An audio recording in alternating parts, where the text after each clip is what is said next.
Bonjour à toi. Dans cette petite vidéo, laisse-moi te montrer la voix de... Petite pause, 30 secondes, pas plus. En fait, pour pouvoir coller à l'actu au mieux, on aimerait recruter de nouveaux chroniqueurs capables de lire des mangas.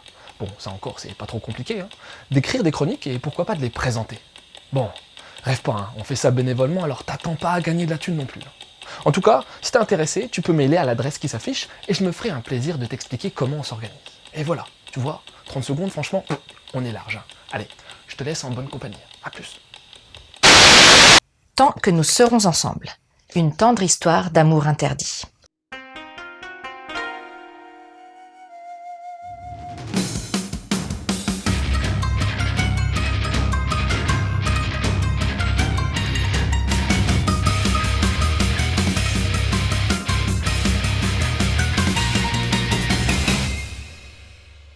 Keiichi et Akira Hirose viennent d'emménager ensemble.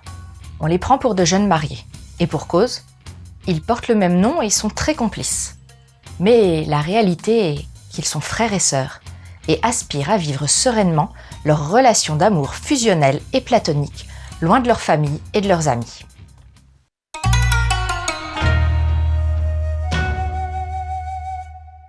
J'ai bien apprécié le dessin de ce titre. Le trait est fin, avec un petit côté esquissé qui apporte une grande sensibilité au perso.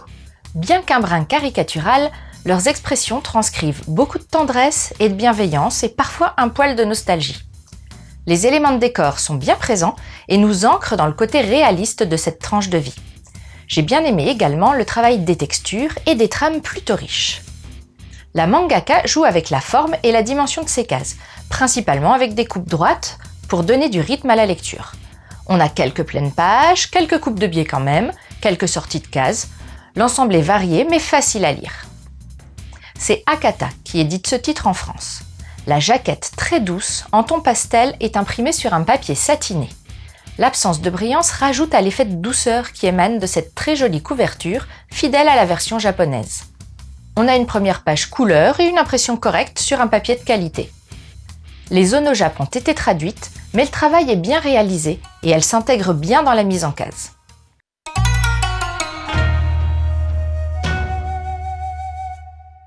Akaneda Yuki est une jeune mangaka, connue pour la série Boys Love Hidamari ga Kikoeru, sous-titrée Entends-tu le chant du soleil, qu'elle a publiée sous le nom de Fumi no Yuki.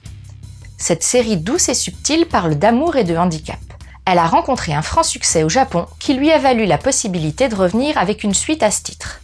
Elle a également remporté le tournoi Boys Love 2016 de Manga News. Avec Tant que nous serons ensemble, Akadena change de thème, mais garde le côté délicat dans tous les sens du terme. Le titre VO, Saraba Yoki Hi, veut dire « Adieu, bonne journée ».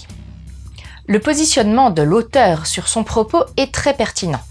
Elle choisit d'aborder un sujet tabou, mais elle le fait sans jugement, vulgarité ou voyeurisme, avec une grande finesse et une grande tendresse. L'amour que se vouent Akira et Keiichi est sincère et profond. Leur relation va beaucoup plus loin qu'une relation ordinaire de fratrie. Ce n'est pourtant pas non plus un rapport ordinaire de couple de jeunes amoureux.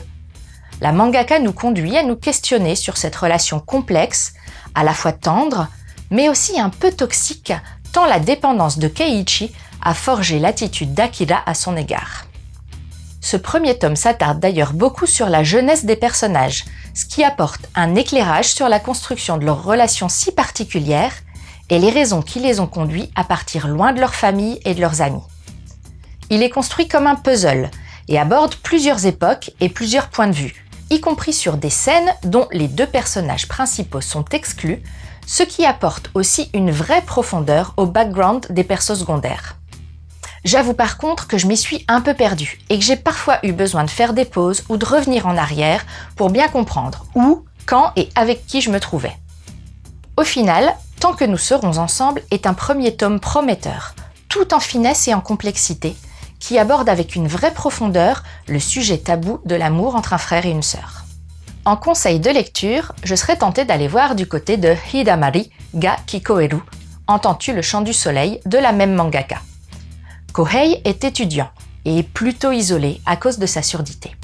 Il va faire la rencontre de Taichi, étudiant franc et jovial, qui va bouleverser sa vie à partir du moment où il va déclamer à Kohei que ce n'est pas de sa faute s'il est malentendant. Et comme c'est un boys love, on se doute qu'au-delà du handicap et de la différence, il va y avoir de l'amour dans l'air.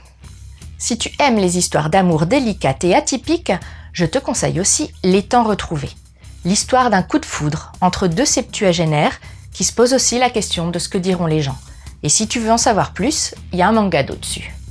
Enfin, abordant le même sujet tabou de l'amour entre un frère et une sœur, il y a Angel Sanctuary, série shoujo célèbre de Kaori Yuki. Setsuna et Sara sont frères et sœurs et amoureux, ce qui leur vaut l'opposition du monde entier et les conduit à fuir.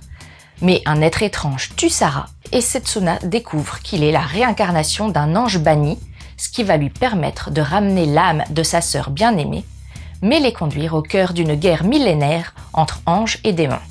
Et voilà, c'était Edaria. J'espère que cette petite chronique t'aura plu et donné envie de lire. Tant que nous serons ensemble, je te laisse et continue de suivre la voie du manga.